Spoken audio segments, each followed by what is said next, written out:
Alors, bonsoir tout le monde, j'espère que vous allez bien. Mathieu Martel avec vous, un petit peu à l'avance ce soir pour entamer ce live de la troisième semaine du mois de janvier 2026. Alors, nous sommes de retour avec les Facebook Live de philosophie réflexive et existentielle, j'espère que vous allez bien. N'hésitez pas à me saluer dans le clavardage et me signifier à savoir si l'image est bonne et le son adéquat. Donc, on va laisser le temps aux gens de se joindre à nous pour ce live et n'hésitez pas à commenter dans le clavardage lorsque je vous poserai une petite question. Alors, on va y aller avec les points d'information pour nos prochaines activités. Et une activité qui s'en vient très rapidement, c'est la suivante. C'est celle du samedi, de samedi prochain, 24 janvier 2026 à 10 heures du matin, heure de Montréal, 16 heures, heure de France. Il y a déjà 30 inscriptions pour ce lancement Zoom de mon prochain livre, Le Maître sans Maître. Donc, je vais recevoir les copies de mon livre cette semaine et vous êtes invité à une présentation de cet ouvrage. Je vous mets le lien dans le clavardage. Oups, je vais aller chercher le lien adéquat. Je vous mets le lien dans le clavardage si vous n'êtes pas déjà inscrit. Donc, comme j'ai dit tantôt, il y a une trentaine d'inscriptions.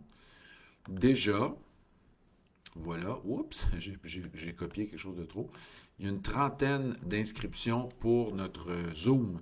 Et sachez que si vous ne pouvez pas être présent samedi prochain, vous allez recevoir l'enregistrement vidéo par la suite. Une rencontre d'environ 30 à 40 minutes.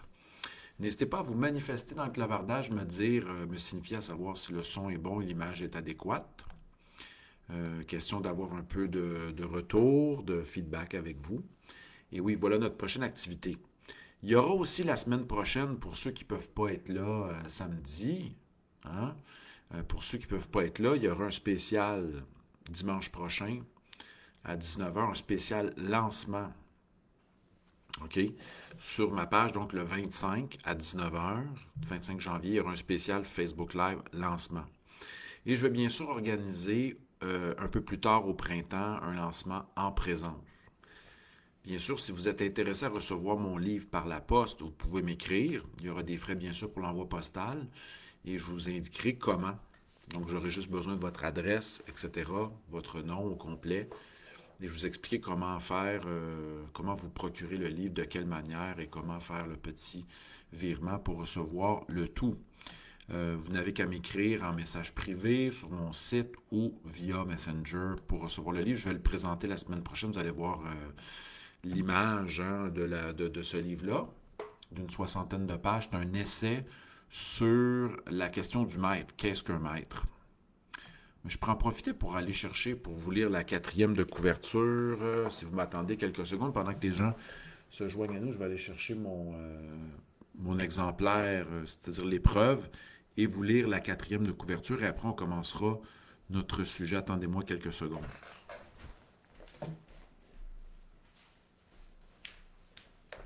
Alors, me revoilà.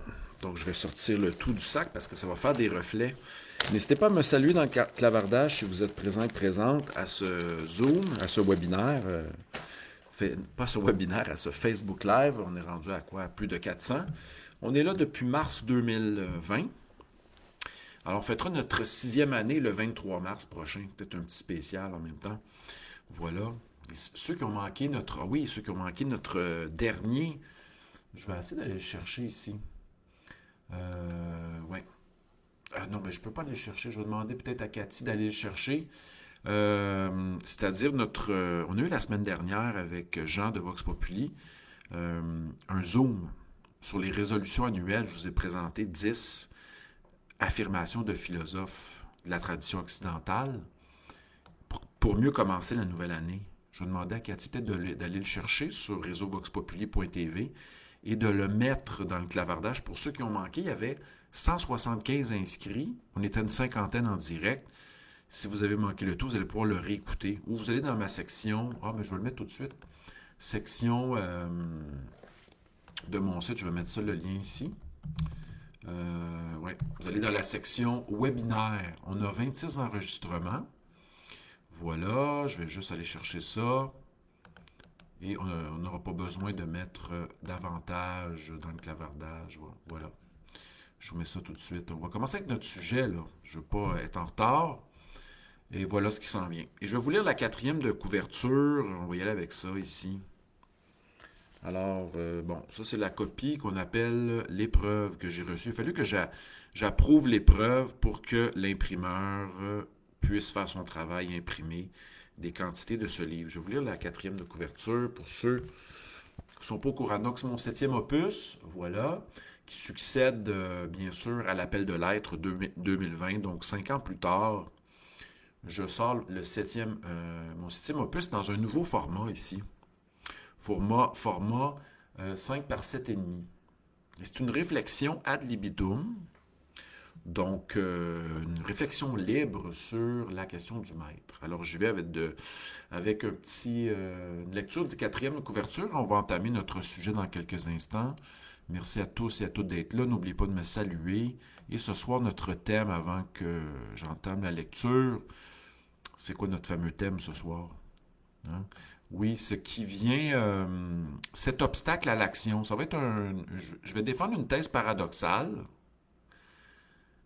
Il y a quelque chose en nous qui est à la fois obstacle et motivation, obstacle et tremplin à l'action. C'est un paradoxe. Vous me direz si vous avez trouvé ce dont je vais parler. On y va avec la quatrième de couverture du maître, oups, ici, le maître sans maître, quatrième de couverture. Lorsqu'il est question d'apprendre à vivre, de qui apprenons-nous le mieux? Faut-il nécessairement nous en remettre à quelqu'un pour nous aider à cheminer en ce sens? Dans ce livre, il sera question du rôle du maître à propos de cet apprentissage. Qu'est-ce qu'un maître? Quelle est son importance dans la vie? A-t-il à prendre part au développement d'un individu en ce qui a trait à l'art de vivre? Donc ça, c'est la quatrième de couverture du maître sans maître. Voilà. Lancement Zoom le 24. Lancement Facebook Live le lendemain 25 à 19h. On commence avec notre sujet. Alors, pourquoi j'ai décidé ce soir de parler de ce thème? Obstacle à l'action et tremplin à l'action. Je vais soutenir ce soir la thèse suivante. L'aspect duel, l'aspect paradoxal et duel de la pensée. La pensée peut à la fois être le tremplin à l'action. Et la pensée peut être à la fois être un obstacle à l'action. Ce soir, je vais peut-être insister davantage sur en quoi la pensée peut être un obstacle à l'action. Dans les traditions non dualistes indiennes, telles que l'Advaita Vedanta notamment, on soulève, on dit que le mental est un obstacle, à rentrer en contact de manière plus immédiate avec la réalité, mais à la fois le mental peut être un obstacle à toute forme de vie vécue de manière entière et pleine. Mais ce soir, je vais m'attarder à la position suivante. Je vais soutenir le fait que ce sont nos pensées, peut-être des pensées involontaires, qui viennent se placer entre nous et la réalité. Entre nous, peut-être nous en tant qu'esprit, avec la réalité. Donc, c'est ce que je vais essayer de vous présenter ici. Et plus davantage dans une perspective liée à l'action. Nos pensées involontaires, récurrentes, nos schèmes de pensée répétitifs nous empêchent de passer à l'action. Pourquoi j'ai décidé de parler de ça ce soir? C'est parce que je rencontre des individus qui fantasment, rêvent, ont des projets qu'ils veulent mettre en branle, mais ne semblent pas y arriver. Ça semble être difficile. Donc, j'ai des gens que j'ai rencontrés au quotidien qui m'ont dit, bon, mais j'ai un roman qui est prêt, ça fait 7 ans. Mais je n'ose pas aller le soumettre dans une maison d'édition, par exemple. C'est un roman. Je suis prêt. J'ai d'autres personnes qui me disent, ça fait des années que je rêve de commencer la pratique du piano. Est-ce qu'on vit dans la salle d'attente? Est-ce qu'on a déposé ce qui pourrait nous motiver au quotidien? Est-ce qu'on a déposé certains rêves, certains projets sur la tablette? Est-ce qu'on s'est dit, ben, ça sera plus tard? Ça ne sera pas maintenant. Comme j'ai rencontré quelqu'un dans un café qui me dit, je dois, bien sûr, réfléchir longuement au fait de passer à l'action pour m'acheter une basse. Et j'ai rencontré quelqu'un aussi, que ça fait 3 ans, qui se dit, elle s'en vient, là, elle s'en vient, là. Je ramasse mon argent, je me prépare, j'ai bien réfléchi, mais ça fait 3 ans, les amis. Ulysse, qui s'est retrouvé euh, sur l'île de Circé, est resté 7 ans. Est-ce que c'est Circé ou c'est une autre? Il est resté pris, il pensait que ça faisait 5 semaines, mais finalement, ça faisait 7 ans qu'il était pris à l'île des désirs, des plaisirs et des jouissances, là. Donc, la vie va vite, et à un moment donné, on se réveille, puis on se dit, waouh, ça fait 3 ans que j'ai le goût de passer à l'action.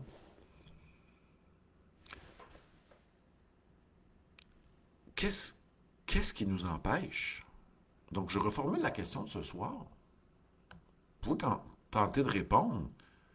Moi, je dis que ce sont nos pensées volontaires, nos schèmes de pensée, qui nous empêchent de passer à l'action.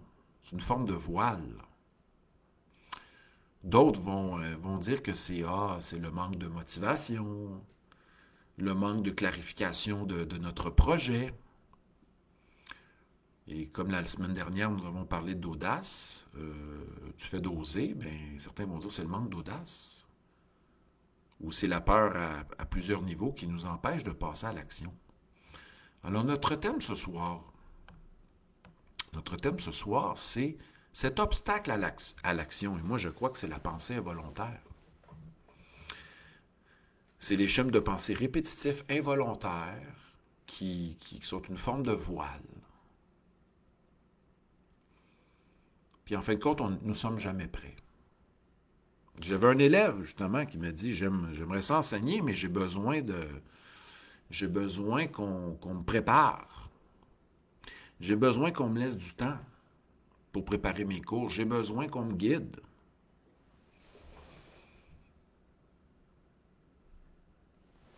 Moi, à tous les endroits où j'ai œuvré, on m'a donné les clés, on m'a dit, voici ton bureau, voici ton local, voici ça, débrouille-toi. Donc, il a fallu sauter à l'eau, se dire oui et mettre un pas devant l'autre pour se développer dans un art ou dans une certaine pratique.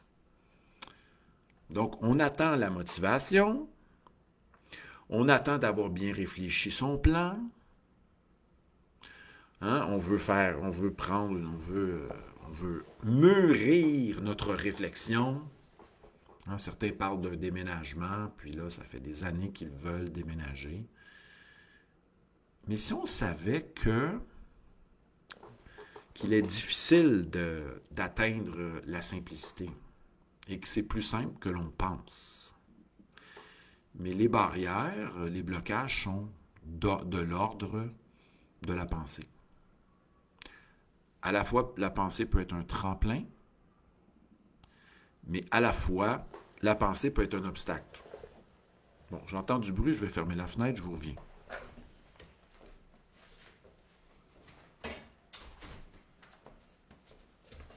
Bon, me revoilà. Il faut passer à l'action, quelquefois, pour mieux encadrer la chose. Et ça se met à crier dehors, tout est parfait. Alors, revenons à notre point. Ce qui m'a motivé à faire ce live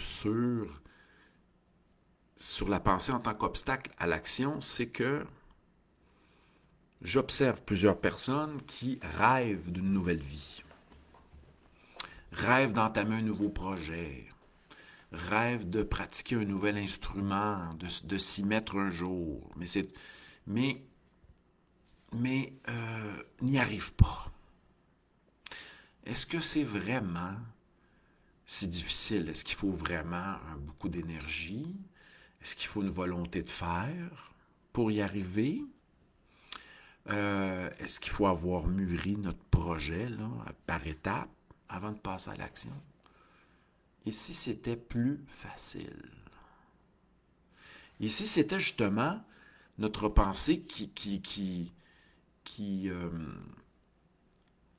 observait le sommet de la montagne à grimper, une montagne de 2000 mètres, disons, ou de 1000 mètres, et si on se disait face à cette montagne, oh, je suis pas sûr que je suis capable, je suis pas sûr que j'ai l'entraînement, je suis pas sûr que j'ai l'équipement. On commence par regarder le sommet à atteindre. Et nous avons fait justement un petit Facebook Live sur la motivation. Et nous avons conclu que c'est les micro-actions qui vont engendrer la motivation. On ne peut pas attendre après la motivation. On ne peut pas attendre d'être dans un état émotionnel favorable, d'avoir l'élan, l'inspiration. Il suffit, moi je dirais, d'une action symbolique. Je vous donne l'exemple. Concernant mon nouveau livre, Le Maître sans Maître, j'ai relu mon journal. Et ça a commencé comment? Ça a commencé il y a 3 ans. Ah, faudrait bien que je publie chez Alia. J'aimerais ça publier chez Alia. Ça, c'est il y a 2 ans et demi. Cet été, au mois de juillet, j'ai eu une discussion avec Jean Rivet. Puis il me dit, je pense que tu es mûr pour ton nouveau livre. Et après la discussion avec Jean, je me suis dit, ah oui, je pense que je suis prêt. Ah, il serait temps, là. C'est encore des paroles. Je dirais que, au lieu la pensée peut être un obstacle dans le sens où nous restons pris dans le fantasme, dans la rêverie, dans les projections, puis dans l'espérance, OK? On s'accroche à de l'espérance. Mais je crois que pour vraiment faire en sorte que la pensée ne soit pas un obstacle à l'action, mais un tremplin, je l'affirme ce soir, là, après vérification, expérimentation, il faut une action symbolique. Action symbolique. Je vais vous transmettre 2 actions symboliques que pour en arriver à agir dans le sens de la rédaction d'un nouveau livre. Parce qu'on attend l'inspiration, le moment parfait, etc. D'autre part, on ne veut pas commencer une rédaction de manière mécanique. Donc, allons-y avec, j'ai accompli 2 éléments symboliques. Je me suis dit, d'abord, symboliquement, j'en ai parlé la semaine dernière, pour faire un acte psychomagique à la Jodorowsky, j'ai dit je vais réimprimer 2 de mes livres, dont l'inventaire diminuait. Et symboliquement, ce geste-là, cet investissement-là, va être un... Et là, j'étais conscient, je veux dire, va être le symbole que je suis en train d'opérer un changement de direction, un passage de la pratique de la musique à l'écriture. Donc, premier acte symbolique, je crois que c'est comme... J'y vais de 2 témoignages. Donc, je réimprime 2 livres aux inventaires restreints. Et cela coûte un certain montant d'argent. Donc, ça demande une forme d'investissement de soi. Et je déclare symboliquement que j'opère un tournant vers l'écriture à travers ça. Deuxième acte symbolique, j'ai relu mon journal. Deuxième acte symbolique, j'ai déposé le titre de mon livre un mois avant de la rédaction. Et je l'ai annoncé à quelqu'un en qui j'ai confiance. J'ai dit, j'ai trouvé mon titre.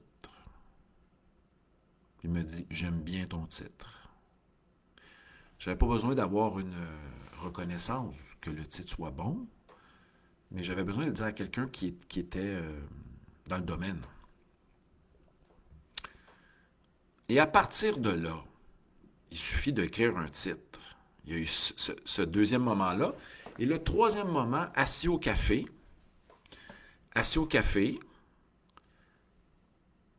je remets le titre, je dépose une date et j'écris 3 paragraphes. Et c'était commencé. Donc, pour éviter d'être pris dans les schèmes qui nous empêchent d'agir, les pensées schématisantes, les rêveries, le fantasme uniquement, et pour passer à l'action, il faut des actes symboliques, et je viens de vous en nommer 3. Le dernier acte symbolique, c'est je dépose un titre, une date, et j'écris 3 paragraphes, et là on peut dire que c'est commencé. Donc, revenons à notre titre de ce soir. À la fois, la pensée peut être un obstacle à l'action, mais à la fois, l'action consciente et symbolique peut être le commencement de notre projet. Alors, je vous invite à m'écrire dans votre clavardage.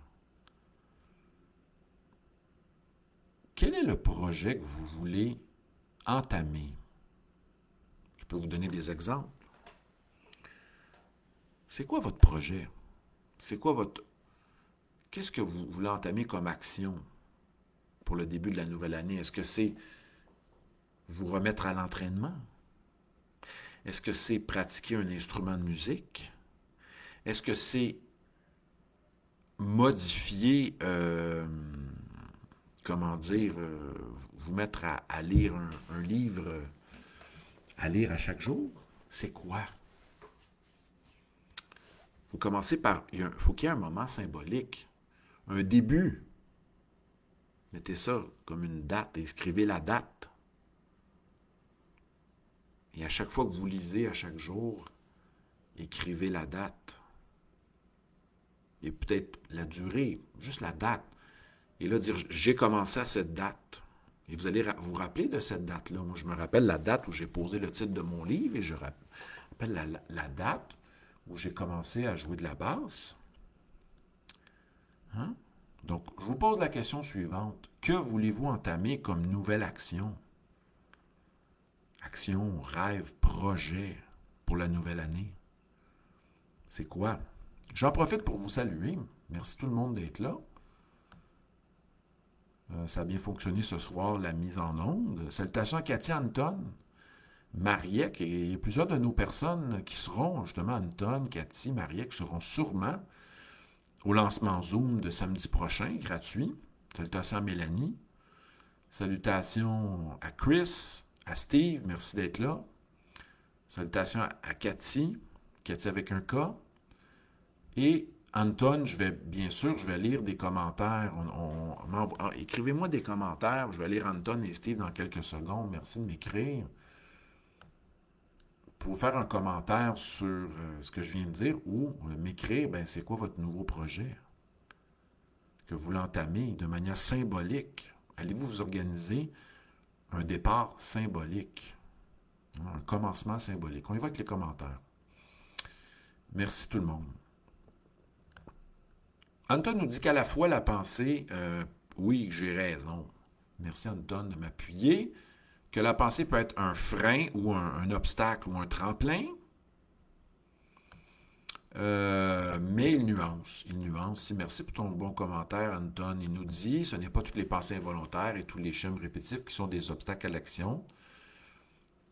Tout repose sur les croyances profondes qui seraient des pensées. Des pensées, hein? Est-ce que nous sommes... quel genre de pensées nourrissons-nous quand nous nous levons? Hein? Quel genre de pensées nourrissons-nous? Anton dit que c'est lié aux pensées profondes. Steve. Steve nous dit, merci Steve de partager. Steve veut écrire son seul en scène. Est-ce que c'est un one-man... Ah oui, ça doit être un one-man show. Peut-être ça. Donc, il a entamé l'écriture il y a 2 ans, puis je l'ai mis sur pause. Donc, Steve veut se remettre à l'écriture de son seul en scène. On l'encourage, on l'appuie. Puis là, on le pousse, on lui dit demain, Steve, ou ce soir, tu vas au moins écrire quelques lignes, mettre la date, aller chercher tes vieux textes, puis écoutez, c'est si simple, mais quelquefois, il y a des obstacles. C'est si simple. Allons-y d'un acte symbolique, hein, une date, écrire un paragraphe et vous dire, là, c'est parti. C'est parti. C'est parti. On ne sait pas quand est-ce que tout cela va finir. On continue. Cathy veut se défouler un peu. Elle nous dit qu'elle veut entamer le kickboxing. On l'encourage. Trouver une école qui nous ressemble, qui nous inspire, et y aller. Ça ne doit pas rester un rêve. On doit mettre en action la chose. On continue. Est-ce qu'il y a d'autres commentaires? On va revenir ici avec le geste. Ce soir, ça pourrait être formulé d'une manière suivante. Qu'est-ce que je veux accomplir cette année? On a parlé même en tant que pratique continue. Hein? Moi, je vous ai dit mes 3 piliers cette année. 3 piliers. 30 minutes de lecture, 30 minutes de pratique de mon instrument, 30 minutes d'entraînement. Le plus souvent possible. Et j'écris la date quand c'est fait. Et aussi, 4e pilier, marcher un 7 km ici et là, dans le déplacement, en se déplaçant. Et tout ça, c'est que lorsqu'on l'écrit, puis on est dans la simplicité, on identifie. Je salue Chris qui a recommencé. On salue Chris qui nous écoute, qui m'a écrit Chris, j'espère qu'il ne sera pas offusqué que je partage son rituel. Son rituel de retour à la maison. Après le boulot, il va pratiquer sa guitare électrique. Semble-t-il que ça a commencé avec une demi-heure et quelquefois ça a frôlé d'1h30. Donc, il suffit d'identifier une action simple, de faire un acte symbolique et de l'entamer, et de noter la date. Et juste le fait de répéter, faire un petit peu souvent, ça met la roue de l'inspiration en marche. Et quelquefois, on va avoir un élan, on va jouer de son instrument 3 fois par jour. Donc, et j'irai avec un deuxième point. La pensée est à la fois un tremplin en ce sens qu'elle nous aide à clarifier le genre d'action que nous voulons entamer. Et tout cela est lié. On pourrait se mettre en situation en se disant, écoutez, là, il ne me reste qu'un an à vivre. Symboliquement, qu'est-ce qui est important de réaliser? Certains pourront même dire, oui, mais il y aurait peut-être des choses aussi à quitter. Mais ce n'est pas le sujet de ce soir, mais on peut se dire, j'ai besoin d'accomplir, de réaliser cela, mais je peux aussi décider de quitter certaines habitudes. Mais ce n'est pas le sujet de ce soir. Voilà. Certains diront que les obstacles à l'action, ce sont les peurs, etc. Mais êtes-vous tanné de vivre dans la salle d'attente? Êtes-vous tanné d'avoir plein de projets sur vos tablettes? qui vieillissent ou qui traînent là, sur des tablettes poussiéreuses depuis des années. Comment se fait-il que ça ne soit pas des priorités pour nous? Donc, la pensée peut nous aider à clarifier ces projets-là, et ce qui est en lien avec nos, comme dit Anton, nos valeurs profondes, ce qui nous inspire profondément, mais les identifier et de se dire, ben, de quoi voudrais-je que ma vie, je voudrais que ma vie soit à quelle image, à quelle étoffe, à quelle nourriture j'aimerais, ça c'est Spinoza, à quelle nourriture aimerais-je nourrir mon esprit? Hein, est-ce que je suis en train, je suis en accord avec, je suis en train de développer ma nature profonde, au sens du conatus de Spinoza? Est-ce que c'est ça qui se passe? Merci d'être là tout le monde. Sachez, je fais un petit rappel. La semaine prochaine, il y aura un Facebook Live sur mon nouveau livre que je vais recevoir cette semaine. Si vous êtes intéressé, vous m'écrivez pour une copie, comment vous l'obtenir. Il va en avoir des copies chez François en face du cinéma Quartier Latin. Vous pouvez m'écrire. Aussi en voie postale, je vais vous expliquer comment ça fonctionne. Donc, on aura notre Zoom samedi 10h, heure de Montréal, 16h, heure de France. On a 30 inscriptions, c'est gratuit pour vous inscrire déjà dans le clavardage ou aller sur mon site. Puis il y aura un spécial ici qui va être un peu différent la semaine prochaine pour un lancement. Donc, c'est 24-25, nos prochaines activités. Et là, je vous annonce que j'attends les confirmations, puis on va se revoir en présence au mois d'avril au Centre des musiciens du monde. J'attends après Pâques, à la pleine lune. J'attends des nouvelles pour le mois d'avril à la jonction du Maryland, du plateau, etc., Métro Laurier. Au mois d'avril, j'attends des confirmations avec un bon sujet. Peut-être même faire ça gratuitement, peut-être. On verra. Alors, Mélanie, qui va aller chercher son livre chez François, tu me le diras, Mélanie, je vais te le dédicacer personnellement aussi. Ceux qui se procureront le livre, ça sera dédicacé.